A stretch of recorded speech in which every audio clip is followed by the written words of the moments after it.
Bien. On en arrive au grand B. Oui, c'est ça. Grand B du fait du droit européen. Et ici, on va distinguer entre le droit européen des droits de l'homme, d'une part, et le droit communautaire, d'autre part. Petit 1 du fait du droit européen des droits de l'homme.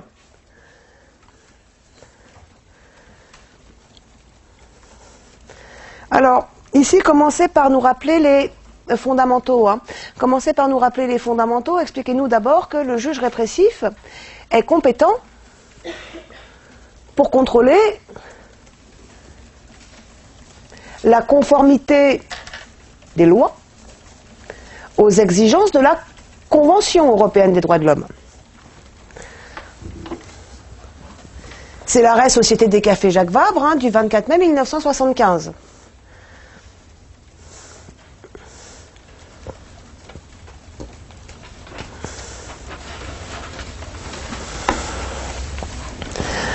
Par ailleurs, depuis les 4 arrêts rendus par l'Assemblée plénière de la Cour de cassation le 15 avril 2011,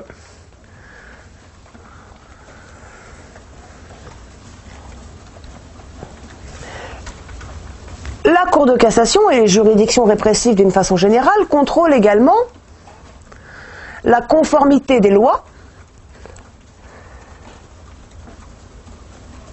aux décisions de la Cour européenne des droits de l'homme.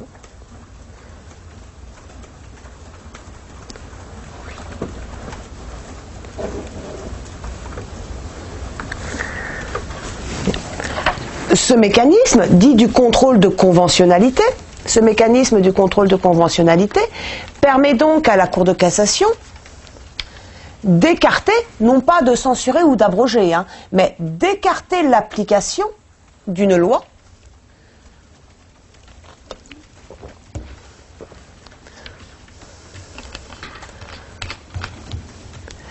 qui ne répondrait pas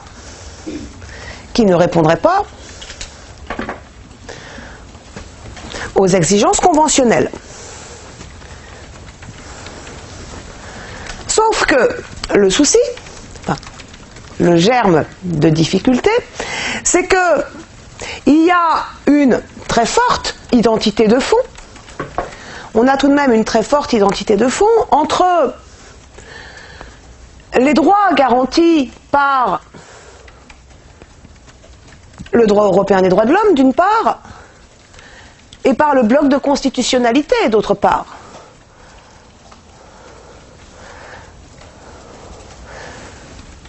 Par conséquent, un conflit peut tout à fait naître entre, d'une part, le Conseil constitutionnel et, d'autre part, la Cour de cassation ou les juridictions répressives d'une façon générale appliquant le droit européen des droits de l'homme.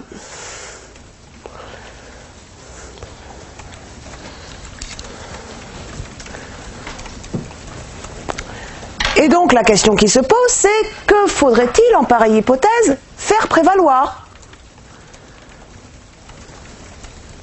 Alors, la hiérarchie des normes, elle est très claire, La hiérarchie des normes, elle dit la Constitution est au-dessus, d'accord ? Donc la norme constitutionnelle prime sur la norme conventionnelle. D'accord ? Sauf que, de facto, c'est pas ce qui se passe. De facto, c'est pas ce qui se passe, car imaginons que le Conseil constitutionnel valide un texte sur le fondement du bloc de constitutionnalité. Imaginons que les juridictions répressives, exerçant leur contrôle de conventionnalité, décident à l'inverse de l'invalider. Quelle solution s'appliquerait ? De facto, c'est la solution retenue par la juridiction répressive qui s'appliquera. Et ça, c'est pas une hypothèse d'école, puisque précisément, ça s'est produit. Ça s'est produit précisément sur la thématique de l'appartenance des magistrats du parquet à l'autorité judiciaire. Thématique de l'appartenance des magistrats du parquet à l'autorité judiciaire. On a rappelé tout à l'heure quelle était la position du Conseil constitutionnel. Ils appartiennent à l'autorité judiciaire. On a rappelé tout à l'heure quelle était la position de la Cour européenne des droits de l'homme. Ils n'appartiennent pas à l'autorité judiciaire. Que va donc nous dire la Cour de cassation? Eh bien, la Cour de cassation, dans 2 décisions. La première, à propos de la mesure de garde à vue, chambre criminelle, 15 décembre 2010. La seconde, à propos des mesures de géolocalisation, chambre criminelle, 22 octobre 2013. Dans ces 2 décisions, la Cour de cassation, exerçant le contrôle de conventionnalité, juge que les magistrats du ministère public, de manière constante, n'appartiennent pas à l'autorité judiciaire, faute d'indépendance et faute d'impartialité. Donc, on a là une Cour de cassation qui décide de faire prévaloir, en droit positif, la norme conventionnelle sur la norme constitutionnelle. Ce qui est tout de même très sérieusement problématique au regard de la hiérarchie des normes et ce qui prive finalement de toute autorité les décisions du Conseil constitutionnel. Ça va ? Ça peut poser aussi la question, finalement, aussi de la séparation des pouvoirs. Oui, ça pose également la question de la séparation des pouvoirs, exactement. Ça pose également la question de la séparation des pouvoirs. Mais quand vous voyez le potentiel du droit européen des droits de l'homme, le droit européen des droits de l'homme, c'est un droit mou, d'accord? On peut lui faire dire absolument tout et n'importe quoi. Absolument tout et n'importe quoi. Quand vous voyez que maintenant on attribue une autorité juridique directe aux décisions de la Cour européenne des droits de l'homme, potentiellement, c'est une machine pour la Cour de cassation et mais pas que pour la Cour de cassation, encore une fois, même pour les juridictions de degré inférieur, à faire péter le droit positif. Je sais pas si vous avez vu là, alors pour le moment il faut pas en parler dans une copie parce que c'est des juridictions du fond qui ont rendu ça, mais la 23e correctionnelle à Paris, c'est là qu'ils mettent tous les tarés dans la magistrature. La 23e correctionnelle à Paris, elle a quand même annulé sur le terrain du contrôle de conventionnalité, d'accord, des mesures de garde à vue parce que des avocats n'avaient pas eu un accès complet au dossier de la procédure. Vous voyez le truc? Enfin, c'est dément. Alors que c'est une posture qui est tranchée par le Conseil constitutionnel, qui est tranchée par le législateur. Et vous avez les hystéros de la 23e qui viennent vous dire « Ah non, l'avocat doit avoir accès au complet dossier, moi j'annule toutes les gardes à vue. » Ce qui n'est pas prescrit dans la loi. Pardon?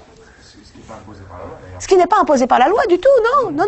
C'est véritablement le juge qui s'érige législateur, quoi, à la place du législateur, parce que cette mécanique du contrôle de conventionnalité le lui permet. Et le drame, vous voyez, quand c'est la Cour de cassation qui exerce le contrôle de conventionnalité, c'est contestable au regard de la séparation des pouvoirs, mais vous avez quand même un gage de compétence et de sérieux. Voyez, quand c'est le TGI de Bourges ou le TGI de Cherbourg, ou la 23e correctionnelle à Paris, vous vous dites, je sais pas, moi je leur donnerais pas mes chiens à garder, quoi, ces gens-là. Ils défont concrètement, on est dans une totale insécurité juridique finalement. Parce que c'est, effectivement, génération, tout est possible.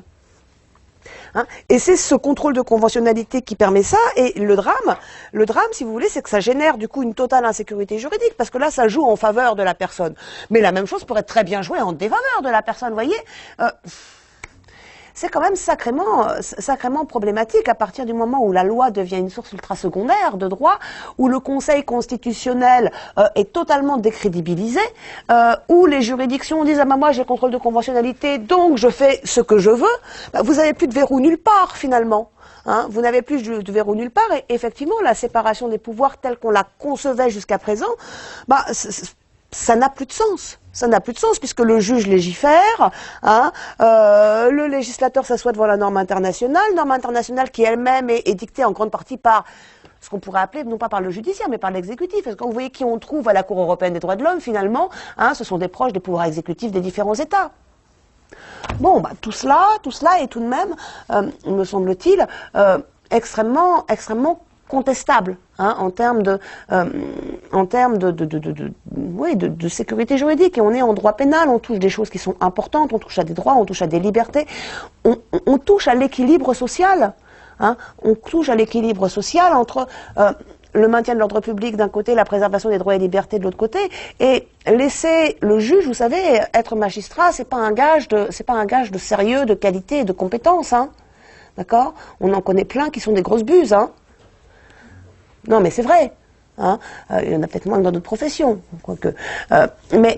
Mais le fait est que laisser tant de pouvoir à des gens qui ne sont que des juges et qui vont prendre leurs petites décisions dans leur petit coin, c'est tout de même un petit peu inquiétant. Hein. Et tout État dans lequel la hiérarchie des normes s'effrite de cette façon-là, oui, c'est un État où effectivement, l'État de droit, tout simplement, est en danger. D'autres choses ? Petit 2, du fait du droit communautaire, parce que ça ne vient pas que de Strasbourg, hein, ça vient aussi de Luxembourg. Le droit communautaire. Petit 2, du fait du droit communautaire. Eh bien, le droit communautaire vient lui aussi concurrencer très sérieusement la norme constitutionnelle. Vous savez, c'est la fameuse décision, là il va falloir faire état de la fameuse décision Cour de justice de l'Union européenne du 22 juin 2010.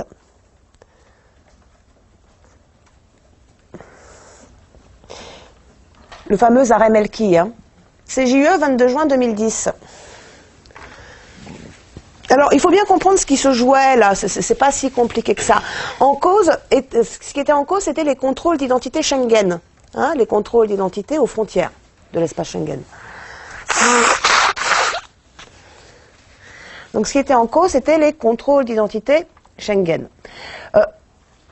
Ces contrôles d'identité Schengen étaient contestés, donc les contrôles d'identité aux frontières étaient contestés devant les juridictions répressives au regard de deux normes. D'une part, on contestait ces contrôles au regard de la liberté de circulation au sein de l'espace Schengen, telle que garantie par le droit communautaire. Ça va ? D'autre part, on contestait ces contrôles d'identité, on les contestait aussi au regard de la liberté d'aller et de venir, telle que garantie par le bloc de constitutionnalité.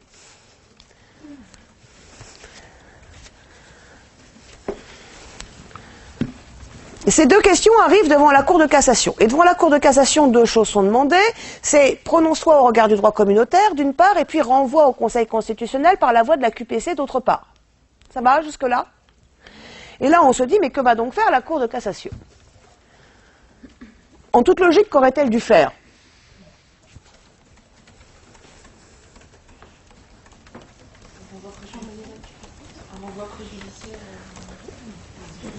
Question prioritaire de constitutionnalité. En toute logique, la Constitution lui imposait de donner priorité au positionnement du Conseil constitutionnel. Hein.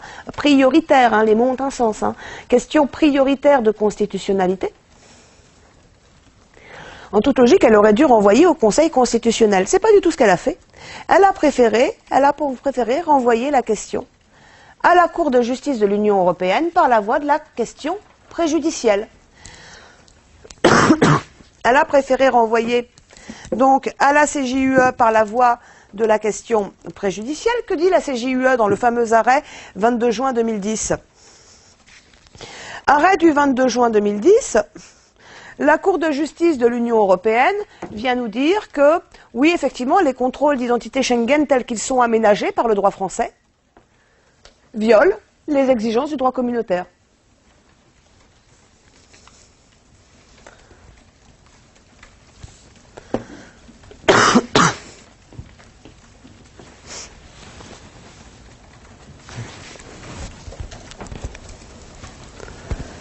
Et partant de là, saisir le Conseil constitutionnel perd toute utilité. C'est-à-dire que le Conseil constitutionnel, on ne demande même plus son avis, parce que la CJUE dit de toute façon, ça viole effectivement le droit communautaire. Très bien. La Cour de cassation, par suite, invalide sur le terrain du droit communautaire les dispositions prévoyant les contrôles d'identité Schengen. D'accord. On ne saisit même pas le Conseil constitutionnel, le législateur intervient et réforme les contrôles d'identité Schengen conformément aux exigences du droit communautaire.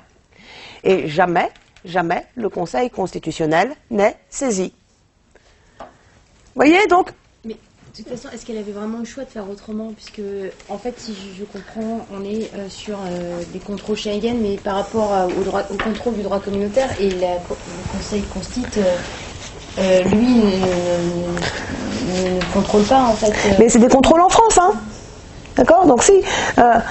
contrôle d'identité Schengen, qu'est-ce que c'est? C'est les contrôles aux frontières de l'État français, c'est-à-dire les contrôles d'identité auxquels on peut procéder ou faire procéder dans la zone de 20 km qui entoure la frontière ou sur la ligne ferroviaire, sur une ligne ferroviaire assurant une liaison internationale ou autour des zones portuaires, aéroportuaires ou des gares routières ouvertes au trafic international. Hein? Donc c'est pleinement de la compétence du Conseil constitutionnel. C'est pas parce qu'il y a du droit communautaire qu'on renonce à la possibilité de contrôler l'identité sur notre territoire. Hein?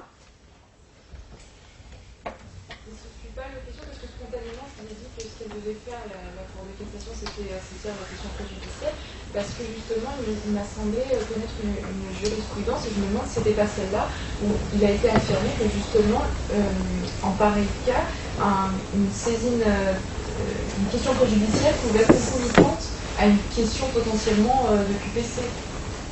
C'est cette jurisprudence-là dont on parle, sauf que là, elle nous dit pas du tout.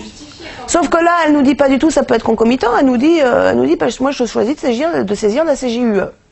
C'est un choix, il n'y a pas d'obligation, il n'y a pas de... Si, la question prioritaire de constitutionnalité doit en principe primer, sur le reste, sinon on l'appellerait pas question prioritaire.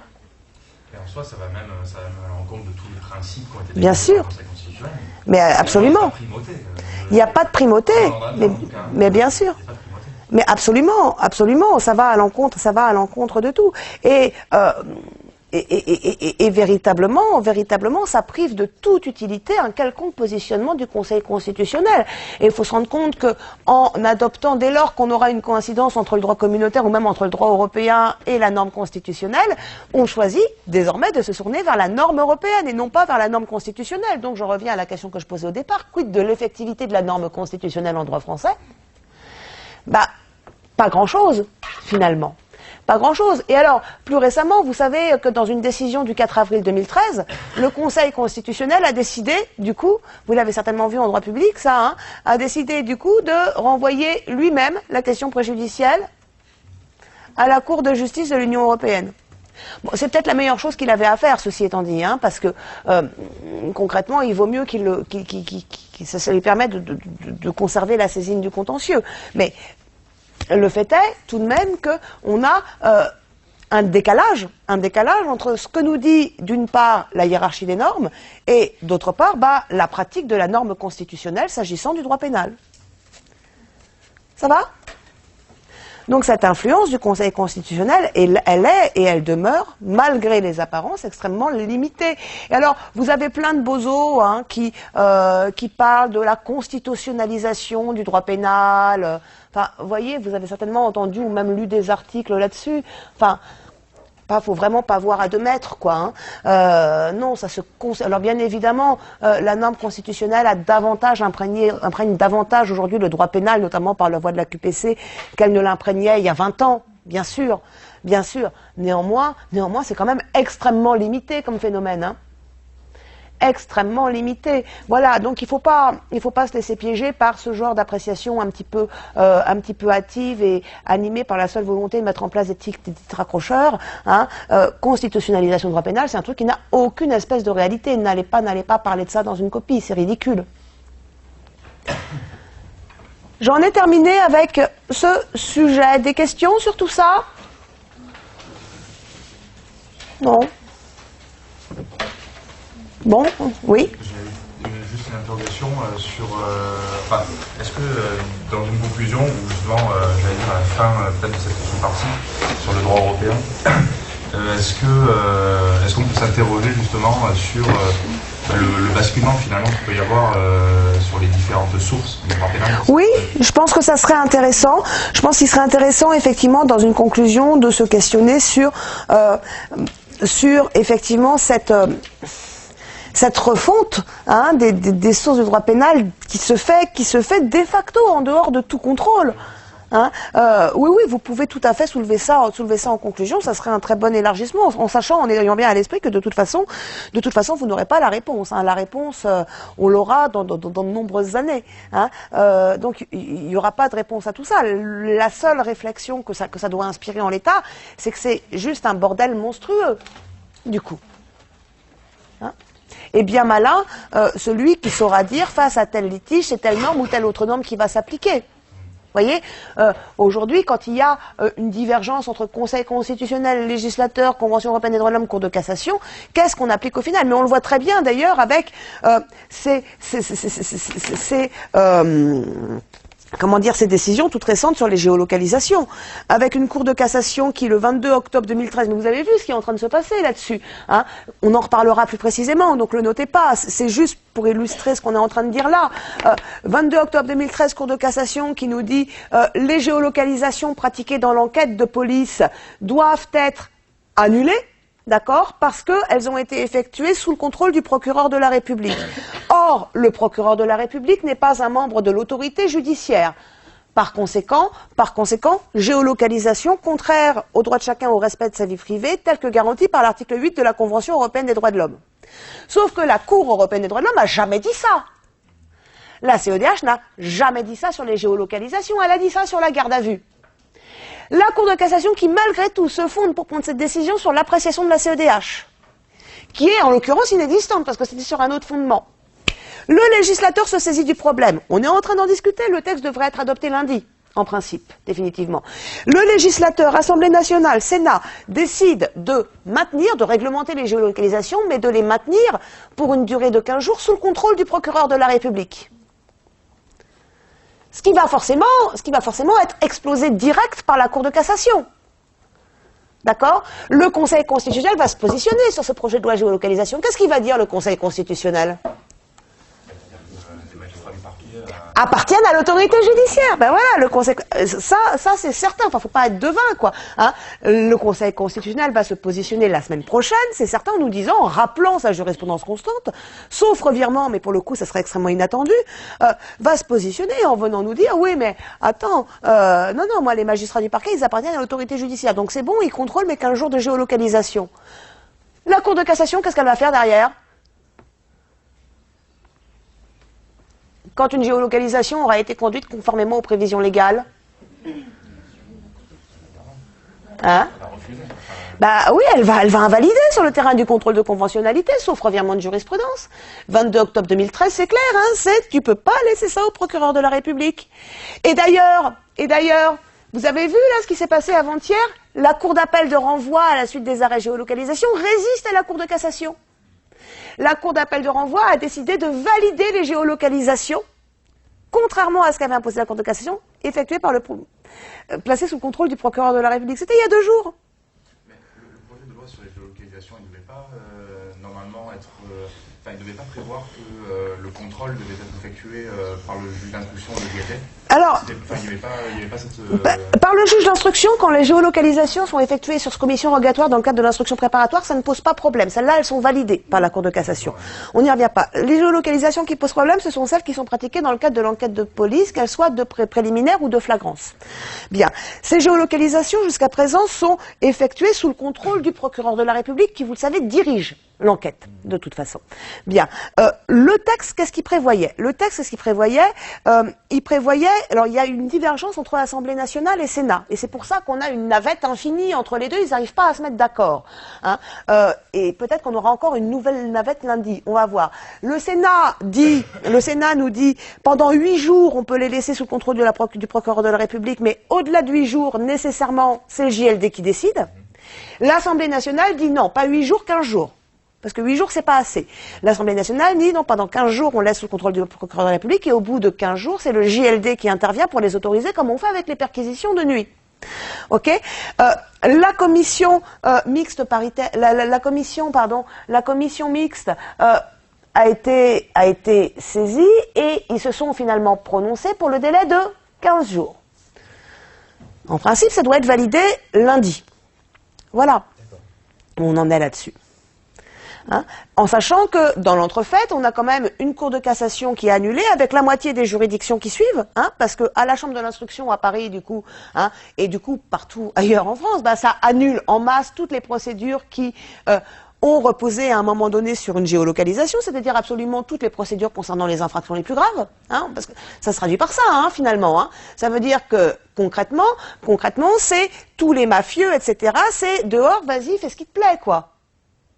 Hein, c'est comme ça que ça se traduit. Bien. Bon, et puis vous avez une cour d'appel de renvoi qui résiste à la cour de cassation parce qu'elle trouve son positionnement complètement débile. Et vous avez un législateur qui dit, bah, de toute façon, moi, je laisse ça sous le contrôle du procureur de la République, un conseil constitutionnel qui va nous dire, oui, il appartient à l'autorité judiciaire, une cour de cassation qui va réintervenir en disant, de jurisprudence constante, et une cour européenne des droits de l'homme qui, pour le coup, ferme sa gueule, et c'est pas dommage. Hein, parce que ça ne ferait que rajouter au bordel. Vous voyez? Donc, la situation est totalement chaotique. Hein, c'est une situation qui est totalement chaotique, on ne sait pas quelle en sera l'issue. De toute façon, compte tenu de l'insécurité juridique ambiante, ce sont des procédures que chacun conduit un petit peu à sa sauce, hein, soit en sécurisant pas, soit en faisant des géologues, soit en n'en faisant pas. Enfin, voilà, et on ne peut pas prédire quelle en sera l'issue, et ça va forcément se traduire par des annulations de procédures qui auront été pourtant conduites conformément aux exigences légales et même conventionnelles. Vous voyez, et ça, y compris après l'entrée en vigueur de la loi. C'est quand même une situation qui est totalement dramatique. Et c'est d'autant plus qu'il y avait un arrêt de la Cour européenne des droits de l'homme. Usune contre Allemagne. Oui, et elle avait quand même dit que c'était beaucoup moins attentatoire à la vie privée que les autres dispositifs. Absolument. Et qu'il n'y avait pas besoin d'autant de garanties que les autres mesures de... Tout à fait. La seule exigence de la Cour européenne des droits de l'homme, c'est un arrêt qui a été rendu en 2010 contre l'Allemagne. Hein. C'est une décision qui a été rendue en 2010 contre l'Allemagne, usine contre l'Allemagne. La question de la conformité des géolocalisations à l'article 8 de la Convention européenne des droits de l'homme a déjà été posée. Et la Cour européenne des droits de l'homme constate bien qu'une géolocalisation, c'est beaucoup moins attentatoire à la vie privée, effectivement, que d'autres actes, comme les perquisitions, comme les écoutes téléphoniques, etc. Et que par conséquent, la seule exigence que l'on peut avoir, c'est qu'elle soit prévue par la loi. Voilà. Mais elle n'exige pas du tout, à aucun moment, qu'elle soit passée sous le contrôle d'un magistrat du siège. Vous voyez, là encore, on est un peu lost in translation entre Paris et Strasbourg, quoi. Hein, mais qu'est-ce que tu veux, Cour européenne? Je ne sais pas, j'ai pas compris, quoi. Hein, voilà, donc tout ça est juste totalement chaotique. Puis, très sincèrement, preuve en est, hein, quand vous avez une cour d'appel qui résiste à la cour de cassation, je peux vous dire que c'est révélateur. Hein. Cour d'appel de renvoi qui vient dire non, je ne me plierai pas à la décision de la cour de cassation, alors que la cour de cassation vient de rendre 2 arrêts de principe qui constituent des revirements de jurisprudence. Ça ne se voit pas tous les jours, tout de même. Non ? Bien. D'autres choses sur tout ça ? Non, ça va. La maladie en droit pénal. Passer à des choses plus gaies.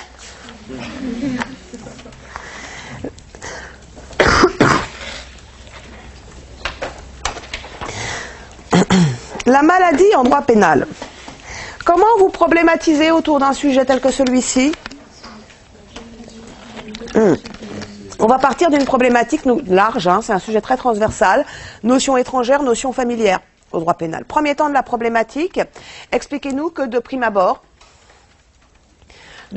la maladie est une notion qui n'intéresse pas le droit pénal. De prime abord, la maladie est une notion qui n'intéresse pas le droit pénal. Pourquoi ? Pour quelle raison ? Il y a une raison à cela. Hein. La raison, c'est que notre droit pénal est tout de même essentiellement fondé, essentiellement hérité. Qu'est-ce qui se passe ? Tout s'écroule ? Bon, ok. Notre droit pénal est tout de même, plus que ça. Notre droit pénal est tout de même essentiellement hérité d'une conception objective de l'infraction.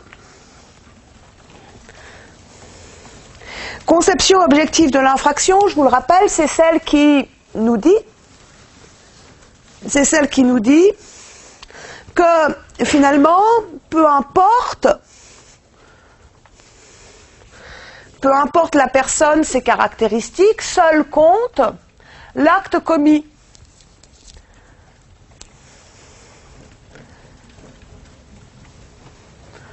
Or, la maladie, c'est un élément qui peut nous servir, c'est un élément, pardon, qui peut, le cas échéant, révéler un trait, une marque de la personnalité.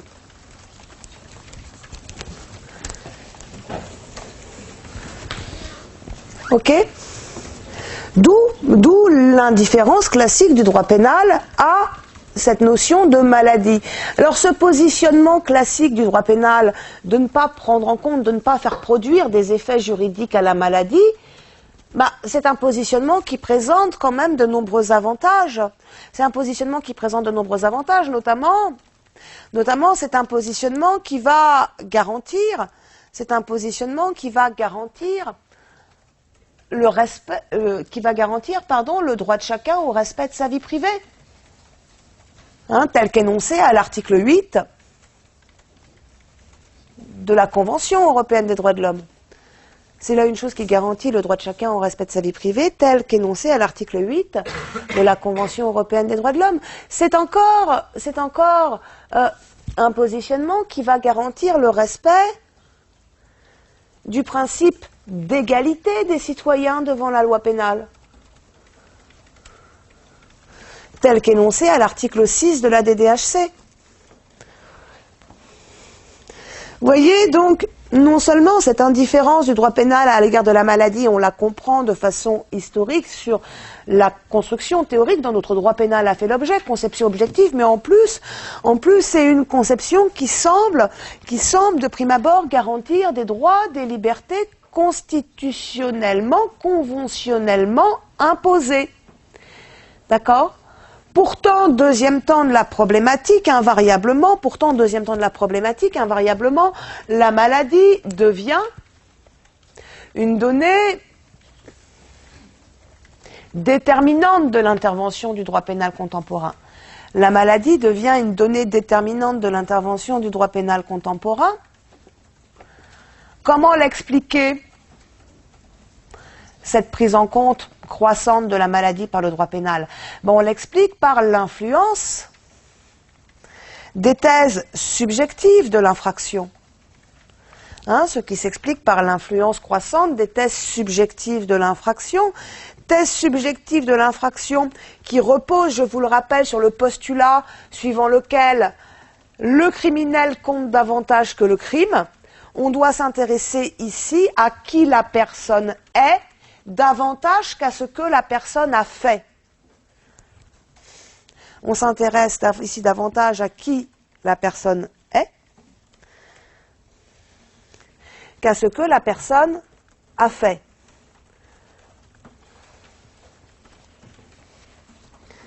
D'accord ? Or, la maladie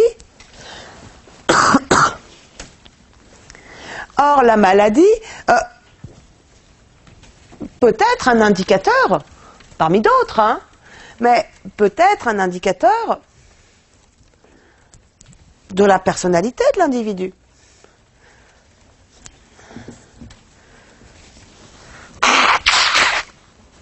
Voilà pourquoi cette influence subjective se traduit par, notamment, une prise en compte croissante de la maladie. Simplement, vous savez que dans le subjectivisme, on a deux branches.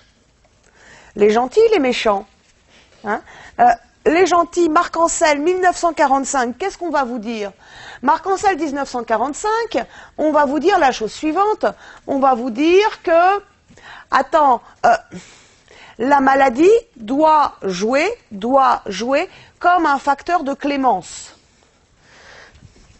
École de la défense sociale nouvelle, Marc Ancel, 1945, on va vous dire la maladie doit jouer comme un facteur de clémence. Elle doit jouer comme un facteur de clémence. Pourquoi ? Parce que, tout simplement, face à un individu malade, l'intervention du droit pénal de la punition ne se justifie pas. Face à un individu malade, l'intervention du droit pénal de la punition ne se justifie pas. Le droit pénal doit ici se dessaisir. Le droit pénal doit ici se dessaisir au profit du réseau médico-social.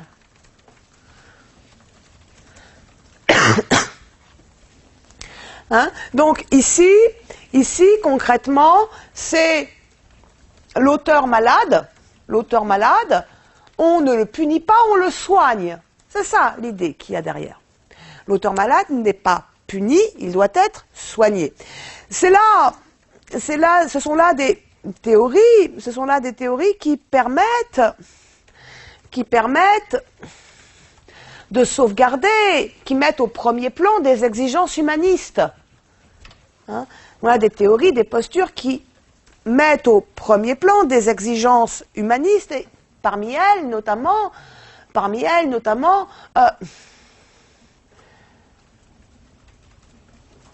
la dignité individuelle de la personne impliquée. Ces théories, issues de la défense sociale nouvelle, elles se traduisent à plusieurs égards en droit positif. Exemple de traduction de ces théories défense sociale au regard de la maladie, article 122-1 du Code pénal. Article 122-1 du Code pénal qui énonce que l'individu dont le trouble mental a aboli le discernement, n'est pas pénalement responsable. L'individu dont le trouble mental a aboli le discernement n'est pas pénalement responsable. Autre traduction, loi du 4 mars 2002 qui institue dans notre droit la suspension médicale de peine. Hein, lorsqu'un condamné est malade, que le pronostic vital est engagé, l'exécution de la peine privative de liberté est suspendue. Ça va ? Voyez, ça, ce sont des traductions de cette maladie, obstacle à l'application du droit pénal, qui nous est directement inspirée des thèses subjectives, version défense sociale. Mais dans le subjectivisme, on a aussi le côté obscur. Okay, on a aussi le côté obscur qui est le côté positiviste. Et les positivistes, eux, vous le savez, leur truc c'est la mise en œuvre, la mise en jeu de politiques sécuritaires. Hein, l'idée c'est, l'individu, on s'en fout, d'accord, ce qui compte avant tout c'est la sauvegarde de la société, la sécurité du corps social. Et que vont vous dire les positivistes à l'égard de la maladie? Ils vont vous dire que la maladie doit être regardée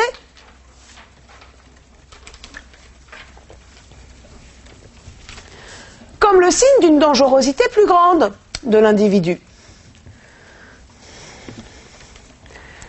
Et pour un positiviste, qui dit dangerosité plus grande, dit réponse forte de la part du droit pénal, puisque le droit pénal a ici pour objet d'assurer la sécurité.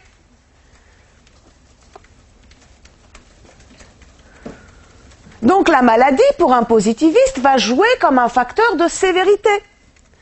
La maladie, pour un positiviste, va jouer comme un facteur de sévérité.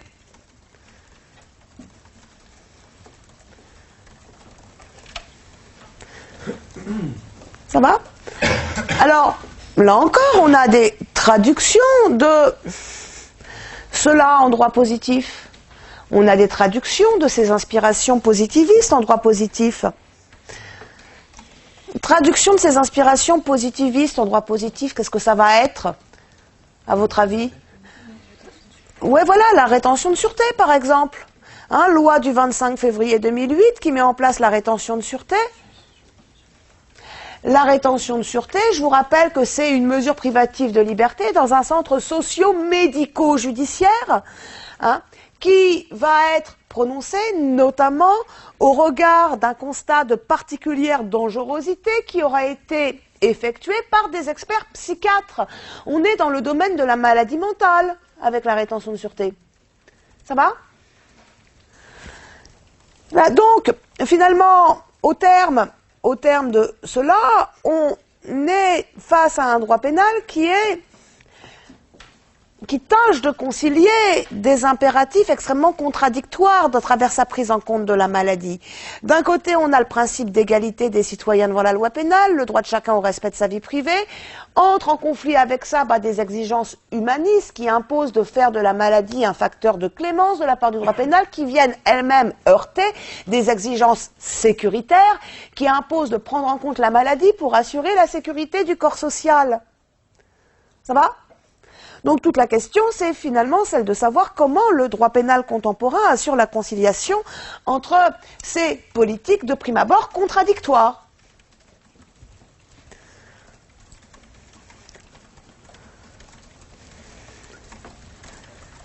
Des questions sur cette intro? Sur le plan 1, 2, qu'est-ce que je fais ici?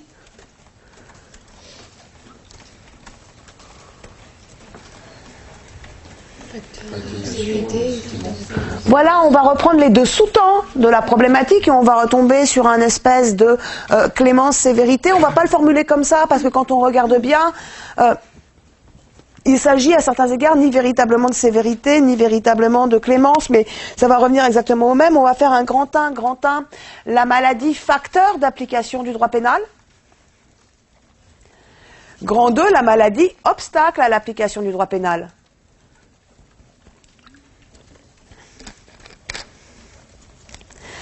Dans certaines hypothèses, la maladie va favoriser l'application du droit pénal, tandis que dans d'autres hypothèses, la maladie va empêcher l'application du droit pénal. Sur le grand 1, A, B,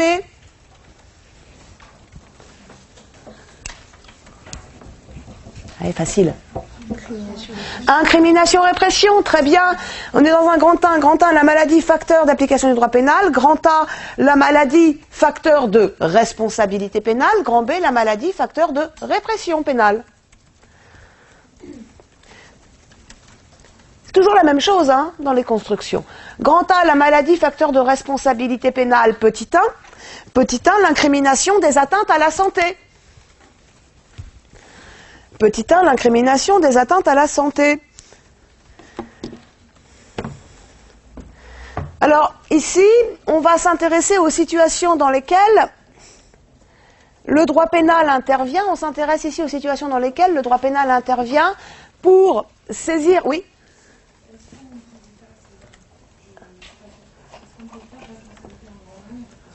Oui, ça tenait. Un plan responsabilité pénale, répression pénale, c'est moins dynamique en ce sens que ça fait moins ressortir les enjeux majeurs du sujet. Néanmoins, ce plan responsabilité-répression, c'était un plan qui était propre et proportionné. Et à ce moment-là, vous pouviez tout à fait faire à l'intérieur facteur obstacle. Ça marchait aussi. D'accord ? Donc, ici, on s'intéresse, le droit pénal intervient pour incriminer des comportements qui sont de nature à nuire à la santé des individus. Le droit pénal intervient pour incriminer des comportements qui sont de nature à nuire à la santé des individus, soit en provoquant une maladie, soit en aggravant une maladie existante.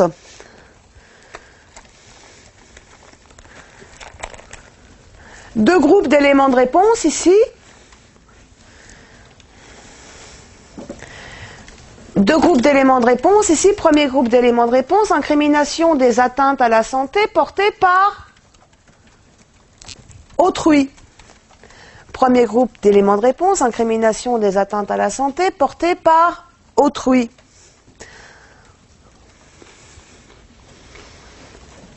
Alors, la maladie constitue une atteinte à l'intégrité physique de la personne et dans les cas les plus graves à sa vie. La maladie constitue une atteinte à l'intégrité physique de la personne et dans les cas les plus graves à sa vie. Donc, les comportements consistant à provoquer ou à aggraver la maladie d'autrui, donc les comportements consistant à provoquer ou à aggraver la maladie d'autrui sont susceptibles d'être poursuivis sur le fondement des atteintes à l'intégrité physique ou à la vie de la personne. La maladie constituant alors le résultat de l'infraction. La maladie constituant alors le résultat de l'infraction.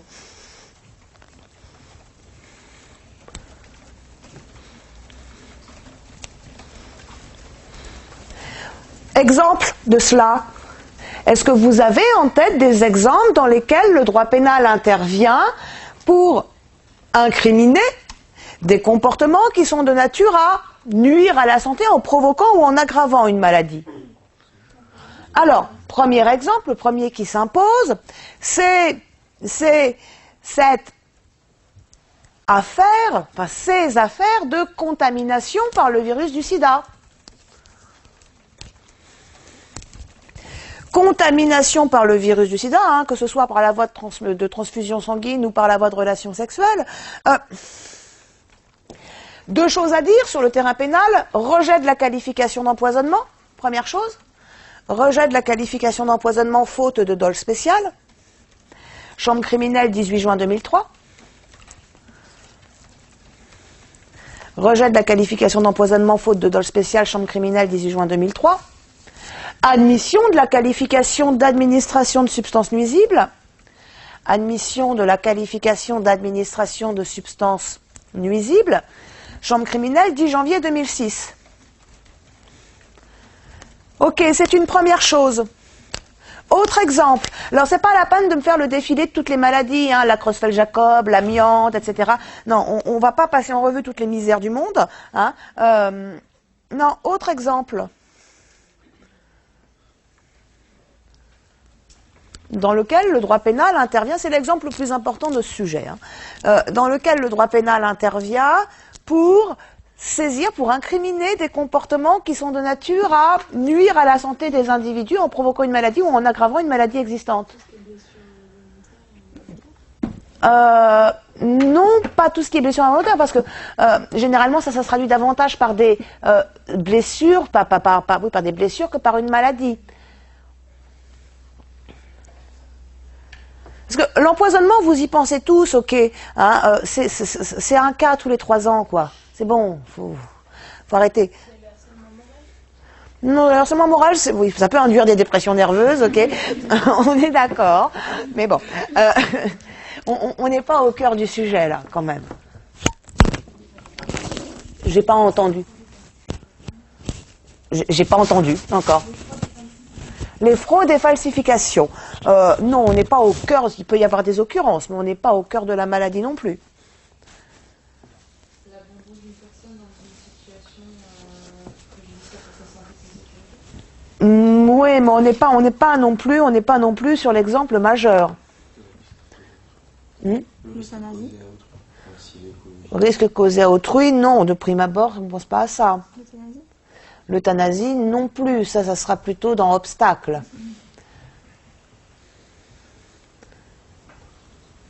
C'est un truc énorme. Quand je vais vous le dire, vous allez faire « Ah bah ouais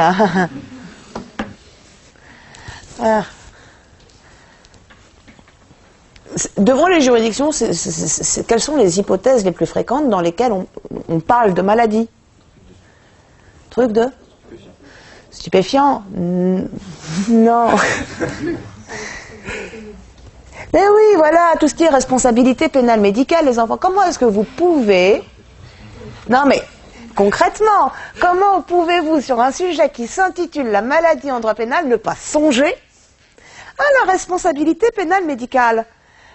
Et alors, cette responsabilité pénale médicale, d'un point de vue pénal, quand elle est engagée sur le terrain de quelle qualification pénale? Homicide et blessure involontaire. Voilà. Donc, expliquez-nous que, parlez de la responsabilité pénale médicale et expliquez-nous que, quotidiennement, là c'est pas 2 cas par an, c'est devant toutes les juridictions de France, tous les jours, quotidiennement, des médecins voient leur responsabilité pénale engagée, des chefs d'homicide et de blessures involontaires,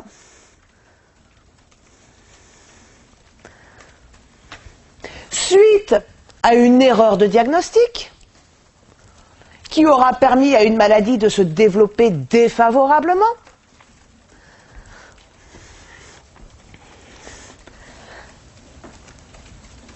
ou à l'administration de traitements inappropriés.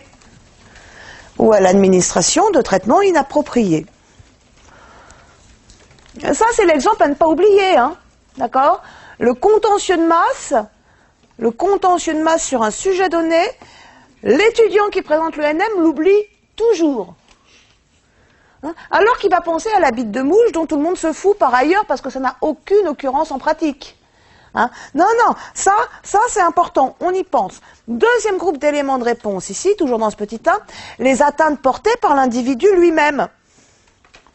Deuxième groupe d'éléments de réponse, les atteintes portées par l'individu lui-même. Alors, l'idée, ici, c'est que le droit pénal intervient pour protéger l'individu de lui-même. Dans ce cas, on a un conflit très net entre, d'une part, le droit de chacun à disposer de son propre corps,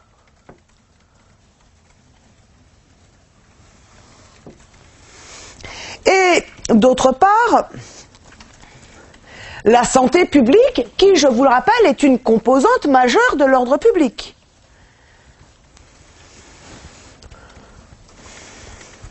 Et il arrive que le droit pénal choisisse de faire prévaloir l'impératif de santé publique. Il arrive que le droit pénal choisisse de faire prévaloir l'impératif de santé publique sur le droit de chacun à disposer de son propre corps.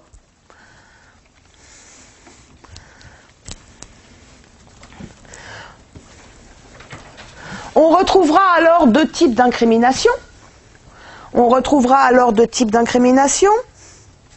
Premier type d'incrimination, on va incriminer les comportements qui sont de nature à conduire autrui à nuire à sa propre santé. D'abord, on incrimine les comportements qui sont de nature à conduire autrui à nuire à sa propre santé. Pensez par exemple à la publicité illicite en faveur du tabac ou en faveur de l'alcool. Incrimination qu'on trouve dans le Code de la santé publique. Hein. Et dans d'autres hypothèses, on va incriminer directement le fait pour l'individu de nuire à sa propre santé. Dans d'autres hypothèses, on va incriminer directement le fait pour l'individu de nuire à sa propre santé. Et là, prenez appui sur l'exemple de la toxicomanie, qui est pénalement réprimée à travers les infractions d'usage et de détention de stupéfiants.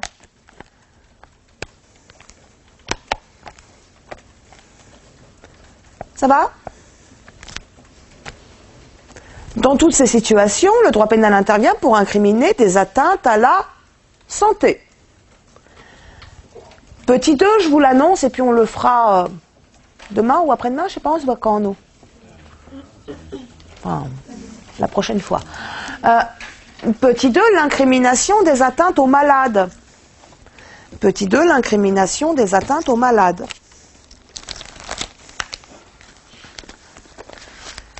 Voilà, on s'arrête là pour aujourd'hui. Je vous souhaite bon courage pour l'après-midi. Vous avez droit civil cet après-midi ? D'accord. À demain.